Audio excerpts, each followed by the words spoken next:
Eh bien oui, on se transporte au pays de Dinou avec notre chroniqueuse Jennifer. Bonjour Jennifer. Bonjour Dani, ça va bien? Ça va super bien, toi?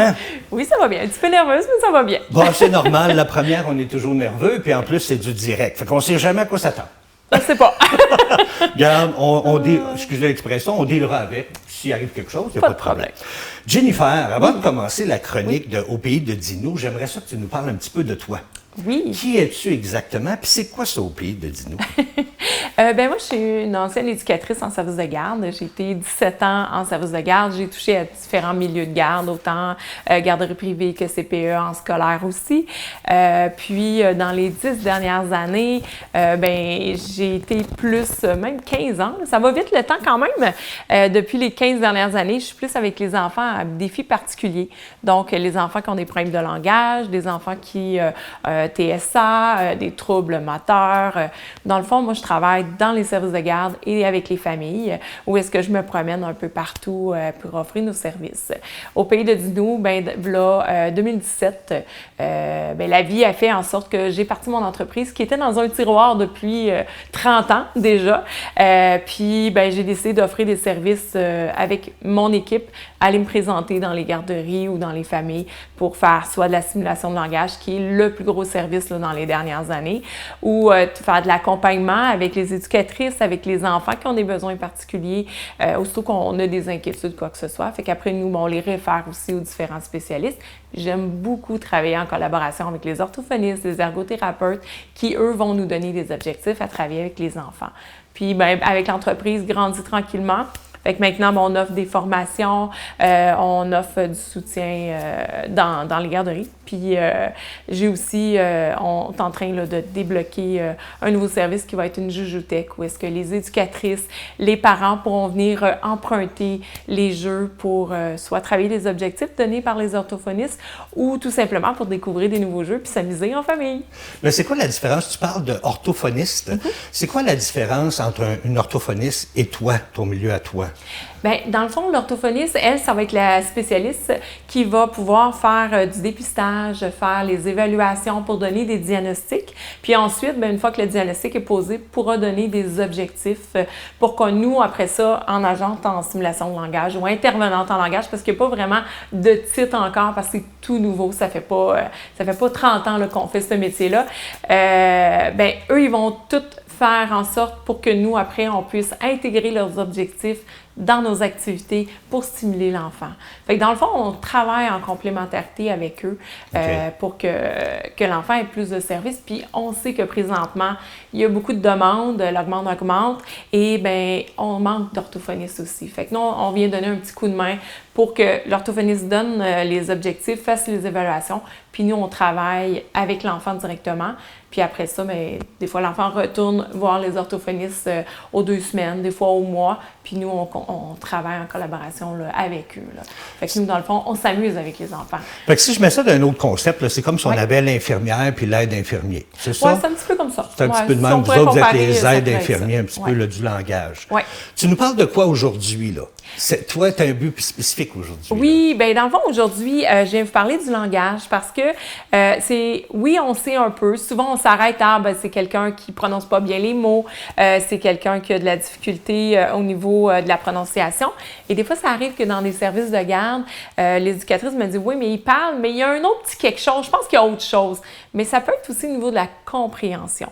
Ça peut être au niveau de comprendre comment la routine fonctionne autour de lui. Ça peut être des questions. On lui demande, par exemple, je vais demander à un enfant comment tu t'appelles, puis il va me dire 3 ans. Mais moi, j'ai demandé comment tu t'appelles, mais habituellement, il est habitué à c'est quoi ton nom? Fait que des fois, en changeant la question d'une autre façon, il y a des enfants qui ont de la difficulté. Fait que un trouble de langage qu'on appelle communément le TDL, trouble développemental du langage. Ça peut être au niveau expressif, au niveau de la prononciation, mais aussi la structure de phrase. L'enfant qui, à 3-4 ans, va juste dire « veut lait », habituellement, il est supposé de faire une grande phrase « moi, je veux du lait ». Par exemple, s'il veut nommer une image, au lieu de dire l'araignée, le papa, à 4 ans, on devrait s'attendre à papa a vu une araignée sur la roche ». Fait que les phrases devraient être plus longues.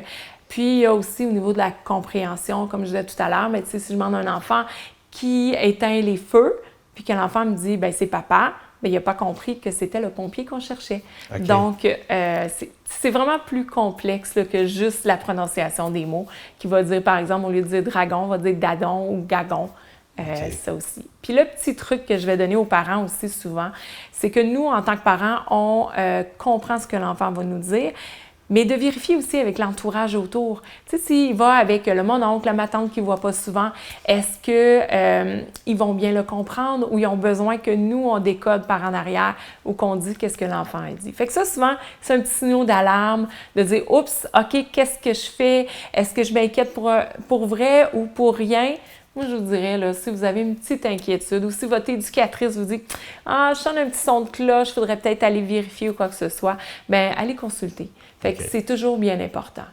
Mais tu parlais, toi, tu travailles avec des jeux, hein? Oui. Parce que ce sont des jeunes enfants. Tu travailles de quel âge à quel âge, des enfants? Principalement 2 à 5 ans, Okay. Mais je fais aussi du 6 à 12 ans. Pourquoi? Parce qu'un trouble développemental du langage, quand c'est juste un retard, habituellement vers 5 ans, c'est réglé, il est rendu au même niveau que tous les autres enfants. Mais un trouble de langage, c'est que ça va persister à vie, donc ça va toujours rester. À différents degrés, ça peut être léger, modéré, sévère, mais il va garder quand même des difficultés au niveau social, au niveau scolaire.